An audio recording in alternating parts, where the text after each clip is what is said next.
तो बहन जी ये कह रही है कि मृत्यु क्या है, मृत्यु मौत न क्या है, और मौत से लोग डरते क्यों हैं, और इसके बारे में भिन्न भिन्न लोगों के विचार हैं। संत तो कहते हैं कि मौत से डरना नहीं चाहिए, और हम दुनियादारी के लोग मौत से डरते हैं।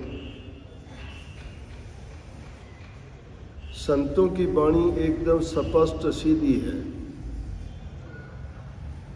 मौत से इसलिए नहीं डरते, वो मौत को जीत लेते हैं। मौत का मतलब होता है कि इस जीव का इस योनि से निकल जाना। जीव तो अजर अमर है, वो नहीं मरता है, रूह नहीं मरती, शरीर मरते हैं। लेकिन जिस शरीर में रूह रहती है उस शरीर को पता है कि नाशवान है, इसको खत्म होना है, और इस शरीर में रह के वो दुनियादारी के जो भोग्य पदार्थ हैं उनको भोगता है, इंद्रिय सुख प्राप्त करके सोचता है कि मैं सदा ही इनका आनंद भोगूं। लेकिन जो चीज़ पैदा हुई है उसका अंत होता है, मृत्यु है अंत, शरीर का अंत, रूह का अंत नहीं होता। तो संत तो इस मृत्यु को जीतना चाहते हैं, और वो जीत लेते हैं अपने जीवन काल में, और जो उनसे जुड़ता है उनको जीतने का रास्ता भी दिखाते हैं। कबीर साहब ने जो वाणी कही है, उन्होंने कही कि जिस मरने से जग डरे मेरे हो आनंद, कद मरिए कद पाइए पूर्ण परमानंद। ये एक अंग्रेज लेखक ने भी लिखी है, डेथ बी नॉट प्राउड, कि मृत्यु तू घमंड ना कर, क्योंकि तुझे घमंड करने का कोई अधिकार नहीं है। मौत तू कोई ऐसी चीज़ नहीं किसी के सामने आके कहती हो कि मैं आ गई और तुझे ख़त्म करूँ। मौत किसी के बहाने से आती है, कोई जहर खा के, कोई डूब के, कोई एक्सीडेंट से, कोई रोग से, कोई बीमार होके, कोई पूरी उम्र भोगने के बाद शरीर छोड़ता है, तो वो तो आती है। लेकिन संत जो हमें भेद बताते हैं, जो नाम की दीक्षा देते हैं, भक्ति करने का तरीका बताते हैं, उसको मृत्यु को जीतने का ही है। उस मृत्यु को गले लगाते हैं वो, और वो जीते जी रोज़ाना मरना सिखा देते हैं। रोज़ाना मरना क्या है, इस शरीर से, पिंड शरीर से रूह को खींच के ऊपर के रूहानी दर्जों में ले जाना। वो जीते जी उसका अनुभव कर लेते हैं। और उस लेखक ने लिखा है कि जब मौत को सिर्फ इतना मानो कि जैसे निद्रा, नींद में तुम्हें होश नहीं रहता, क्या करते हो, कहाँ सोए हो, या क्या हो रहा है घर में, कोई चोरी तो नहीं कर रहा, कोई सामान तो नहीं उठा रहा, आपको कुछ नहीं पता उस टाइम पे। तो मौत का कंपैरिजन किया है कि मौत उसी तरह से है जैसे निद्रा।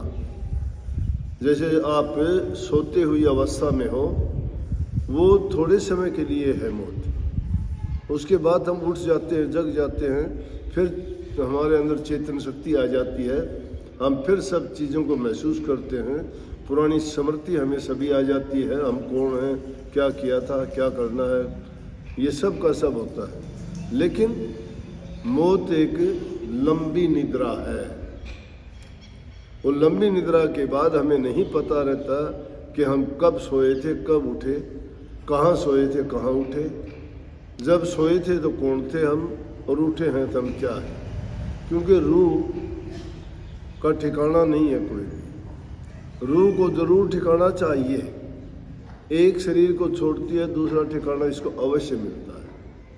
यह है जन्म मरण का चक्र। एक शरीर को छोड़ दिया वो मृत्यु है, दूसरा धारण कर लिया वो जन्म है। योनि बदल जाएगी, कर्म के अनुसार जैसा कर्म किया है अगली योनि में चला जाएगा। कर्म अच्छे किए अच्छी योनि मिलेगी, कर्म मंदे किए तो कोई योनि भी खराब मिलेगी। परंतु संत क्या कहते हैं कि जब रोजाना मरना ही सीख लिया तो उस मृत्यु का भय जाता रहा। जिस बात का हमें पता लग जाता है उससे हम डरते नहीं हैं कभी भी। डरते कब है? जो अनजान चीज से, अज्ञान से, हमें पता ही नहीं। दुनिया में कहते हैं भूत भूत भूत, किसी ने देखा नहीं है क्या?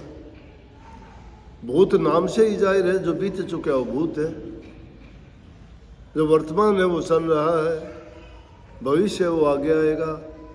भूत जो चीज पीछे जा चुकी तो उसमें तो कोई शक्ति ऐसी है ही नहीं कि हमारा कुछ बिगाड़ सके।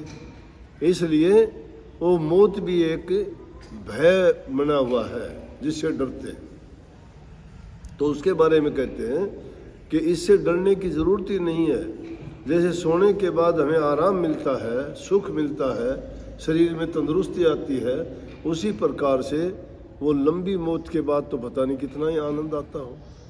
ये है मृत्यु। डरने वाली बात, डरते कब? संसारी लोग क्यों डरते हैं कि जिन चीज़ों को हमने इकट्ठा किया, जिनके लिए जीवन पर्यंत मेहनत की, जिनके लिए हमने झूठ कपट बेईमानियाँ की, जिनके लिए हमने लोगों को दुख तकलीफ पीड़ा दी, और उन चीज़ों को इकट्ठा करके हमने उन संसारी पदार्थों को अपना मान लिया कि हमारे हैं, ये हमारे हैं। लेकिन ये नहीं सोचा थोड़ा ध्यान देके कि ये हमारे पदार्थ नहीं है, ये तो जो आता है उसी के हो जाते हैं। आज हम हैं यहाँ, कल को और कोई होगा, परसों और कोई होगा, तो हमारे कहाँ हुए? हम तो आने जाने वाले मुसाफिर हैं। लेकिन जो इसको अपना मान लेता है उसको दुख होता है, वो रोता है। कबीर साहब की तो वाणियों में एक एक वाणी को अगर पढ़ोगे तो दिमाग खराब हो जाएगा। क्यों? हमारी समझ में नहीं आती वो उन्होंने क्या कह दिया। कबीर साहब एक जगह कहते हैं कि अपने अपने चोर को सबको डारे मार। कि भाई चोर किसी को मिलेगा तो अपने अपने चोर को सब मारना चाहूंगी, क्योंकि चोरी करी गलत है, वो तो बुरा है। कबीर साहब क्या कहते हैं? मेरा चोर मुझको मिला तो सब कुछ दूंगा बाहर। हमारा चोर कौन है? यमराज। यमराज नहीं, धर्मराज। धर्मराज भी नहीं, वो मुक्ति धाम है हमारा। ये तीनों के बता दिए। खोटे कर्म करने वालों का यमराज है, नेक कर्म करने वालों का धर्मराज है, और भक्ति करने वालों को जिनको मुक्ति मिलती है उनके लिए सो शब्द है। इसलिए उनकी वाणी में अगर जाओगे तो बहुत गहराइयाँ हैं। लेकिन उन्होंने ठीक कही, जिनको मौत का भय ही नहीं रहा, जिसको तो वो तो मौत को गले लगाते हैं कि आ जा। इसलिए मौत डराने वाली कोई चीज़ नहीं, अपने आप में वो कोई चीज़ नहीं है। वो जब भी आती है उसका बहाना होता है, उसका कोई समय निश्चित निर्धारित नहीं है। वो पता नहीं कहाँ और किस तरह से आ जाती है। लेकिन जीवन जीते वक्त इंसान जो नेक कर्म करता है, मालिक की भक्ति करता है, उसका सुमरण ध्यान करता है, और वो करते करते जब उसकी बुद्धि का विकास हो जाता है, उसको ज्ञान प्राप्त हो जाता है, उसको ये राज समझ में आ जाता है कि हम यहाँ सिर्फ मुसाफिर हैं, ये दुनिया हमारी नहीं है, यहाँ हम चंद रोज़ के लिए आए हैं, कुछ दिन के लिए यहाँ रहेंगे। जिंदगी ये आदमी मानंद मुर्गे खुशनुमा, बैठा किसी डाल पर चहचहाया और उड़ गया। ये उस पक्षी की भांति है, जैसे एक दुनिया बगीचा है, इसमें हम आए हैं, कुछ समय के लिए बैठेंगे और समय पाके उड़ जाएंगे। तो इसलिए जो करने वाला काम वो करना चाहिए। उन वाणियों में ये ना ढूंढने की कोशिश करो, उस वाणियों पर एतबार करो। उन्होंने जो अनुभव किया वो अनुभव दिया है, समझाने का प्रयास किया है। यथार्थ वाणी में जब पहुंचोगे, जब ये भ्रम अपने आप निकल जाएंगे, समझाने की बताने की जरूरत नहीं। लेकिन इन शब्दों में जो लिखने पढ़ने में आते उनमें खोजने का प्रयास करोगे ना, फिर भ्रम हो जाएगा। इनमें तर्क वितर्क है, बुद्धि के सवाल उठने शुरू हो जाएंगे। बुद्धि की खुराक है ये, संतों ने बुद्धि को नहीं माना। वो कहते हैं ये अविद्या है, ये ज्ञान नहीं, अविद्या हो जाती है वो। फिर उसको खोज उन बातों में ही खोजना शुरू कर देता है। इसलिए करनी करने के लिए कहा करनी करो। करनी किससे होगी? ध्यान करो, नाम का सुमन करो, उसका चिंतन करो, उसका अभ्यास करो, सोते बैठते उठते जागते उसको याद रखो, मन को भटकने ना दो, बुराइयों की ओर इसको ना जाने दो। अपनी इस निज स्वार्थ के लिए किसी को धोखा दगा ना दो, झूठ कपट का सहारा ना लो। अगर इन चीज़ों में तुम पड़ जाओगे तो तुम्हारे पल्ले कुछ नहीं रहेगा। बात तो सीख जाओगे। बात तो सांगी भी सांग करते हैं तुम्हारे सामने। फिल्म बनाने वाले कैसी कैसी फिल्म बनाते हैं, कवि लोग कैसी कैसी कविताएं कर देते हैं, लेकिन क्या वो उस भक्ति के बराबर हैं? सब चुटकुले मिल जाएंगे, मनोरंजन के साधन मिल जाएंगे, मन को मोह लेंगे तुम्हारे, कोई नाच के, कोई गा के, कोई कुछ बोल के। लेकिन जब तक तुम्हारा हृदय पवित्र नहीं है, तुम्हें कुछ भी इन चीज़ों से सरोकार नहीं। प्रभु के नाम से हृदय पवित्र होगा, और जिसका हृदय पवित्र होगा, शुद्ध मन होगा, उसका सब कुछ अच्छा ही अच्छा हो जाता है, उसका सब कुछ मंगल है। इसलिए उसको मंगल करने के लिए मंगल कामना किया करो। प्रभु का नाम सब चीज़ों से ऊंचा है, वो सबको संवार देता है, पापियों को भी, दुष्टों को भी, ठगों को भी, लुटेरों को भी, चोरों को भी, बड़े बड़े दुष्टों को भी। लेकिन उनकी नीयत सच्ची होनी चाहिए। जो नीयत खोटी लेके आया है, वो चाहे रात दिन बैठा रहे, पत्थर को पानी में डाल दो, क्या होगा? भीग जाएगा? वो नहीं भीगता। क्यों नहीं भीगता? वो सख्त है। जो कुछ लेने के लिए आता है, प्रकृति में कोई ऐसी चीज नहीं है कि तुम नहीं ले सकते। जो भी तुम प्राप्त करना चाहते हो, प्रकृति तो तुम्हारे लिए हाथ फैलाए खड़ी है कि आओ और ले जाओ। जो मेहनत करने वाला है, वो मेहनत करके देखो, उसको सब कुछ मिलेगा। जिनके गीत और नाम गाते हैं, उन्होंने कहाँ से ले लिया? वो कोई साथ लेके आए थे, या जाते हुए अपने साथ कुछ लेके गए? वो नहीं, सब कुछ है। सकल पदार्थ है जग माही, कर्महीन नर पावत नहीं। कर्म से जो हीन हो जाते हैं, कर्म नहीं करना चाहता, उनको नहीं मिला करता कुछ भी। जो कुछ लेना चाहते हो, मेहनत करो। मेहनत करके आदमी संसार के पदार्थ अर्जित कर लेता है, मेहनत करके परमात्मा के दर्शन पा लेता है, मेहनत करके उसकी रहमत प्राप्त कर लेता है, मेहनत करके अपना मुक्ति धाम में पहुंच जाता है, खोटे मंदे कर्मों को धो डालता है। लेकिन मेहनत,